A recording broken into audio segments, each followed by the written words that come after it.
Pete Carroll says somebody's interested. What do we know?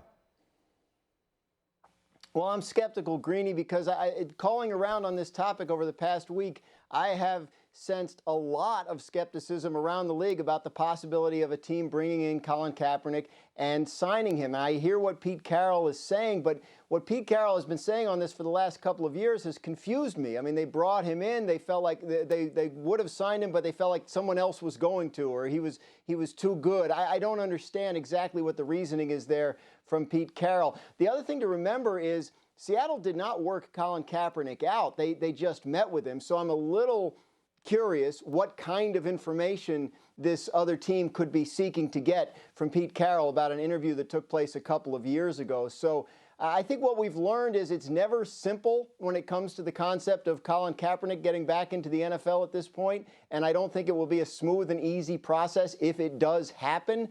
But I think there are still a lot of questions to be answered about what's going on behind the scenes there in terms of whether a team is really serious or whether he has a real chance to get back on a roster. All right, so as we dive into this here, it feels to me like there really are obviously two stories here. One of them is about a quarterback potentially looking to land with a football team.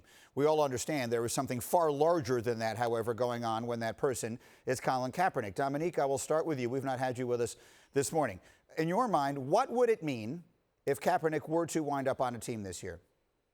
I think it would be a big step for that particular team and the owner at that team specifically, because that's one of those decisions that goes to the top. It's not something that I think a general manager or a head coach can act on alone. So I think it would be a major step for a team to show that they're prepared, because while I think we're in a climate right now where there's very little backlash about Colin Kaepernick, I think bringing him on your roster, and he's not going to be silent. He's going to continue to talk about the things that are important, and putting him in your locker room, I think, is going to maybe rub some of your fans the wrong way. So I think it'll take some ownership, a minor bit of bravery from one owner, one team to sign him, and I hope they do. But I can understand, or I expect many of them to not view him as a starter right away, and it's hard probably for them to justify in their mind why they would bring in a backup quarterback who would garner so much attention. Well, I guess we didn't have you in our first hour, so I'll just follow up that one quickly to you, and then I'll come to the rest of the group here. What do you expect if you were making a decision to bring him into your football team?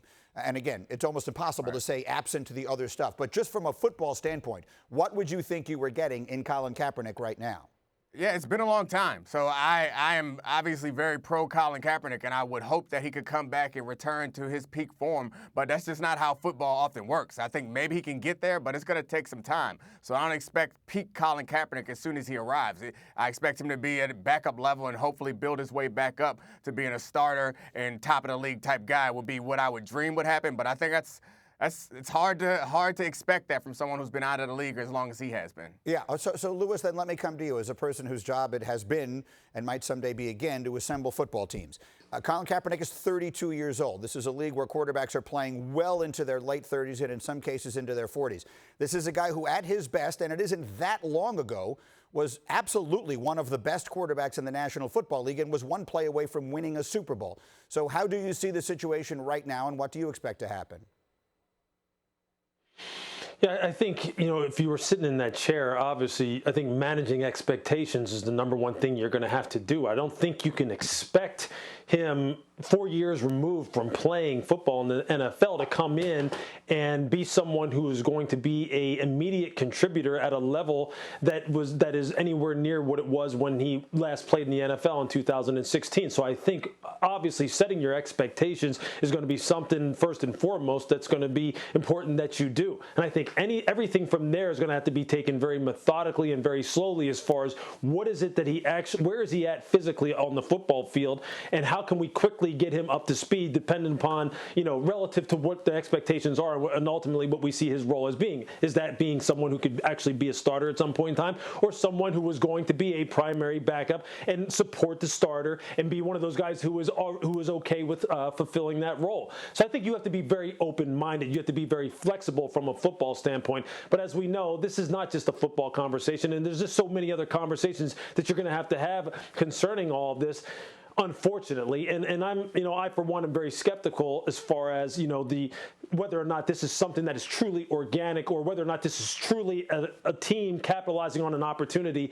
And that's just something that just doesn't sit very well with me, although that's just where we are with it. I understand that part of it completely. Jeff, let me circle back on the football part of it. And I was just looking this up here as we're talking because I wanted to make sure I had the number right. This is a quarterback who ran for 181 yards in a playoff game. He was doing the things that a lot of quarterbacks that feels like every team wants their quarterback to be able to do now. He was doing them back at a time when almost no one was doing them. So it feels like his skill set fits very well into what the NFL is right now. Could you see a scenario where after a year or something like that of sort of getting himself back into it, he becomes a top-level quarterback again? Well, I think you got to start with the backup role that we're all talking about, and I think part for me would be to be able to see what can he bring to the organization, right? And so think of a backup quarterback's job in particular. It's really to support the starting quarterback, right? Cut film, watch tape, explain your experiences. The one thing he does have as a starter who's been successful and gone to a Super Bowl is when you're sitting in that QB room, especially with a dual threat mentality at the quarterback position, he can give you a lot of information. Hey, here's how teams played me. This is what teams did once we got to the playoffs. So as you're talking about what the role of a backup quarterback would be, that would be the start, right? Can a guy get back? 4 years is a long time. And I really have no idea. You have no idea how much he's trained, what he's done. I know they put tape out, but I would say the same thing as all the other guys. There possibly will be a workout, those kind of things. But it has to be from the mindset of bringing him in to help the organization. And this is just strictly football that I'm talking about. Can he sit in the quarterback room and bring value? And when you're talking about what a lot of teams are doing now, he's been successful doing that. So, if you're sitting there and it goes, hey, who's going to be my backup quarterback? Can he help? Can he help with what's going to go on, how teams are going to game plan and look at us? I think that's the question that teams have to ask themselves.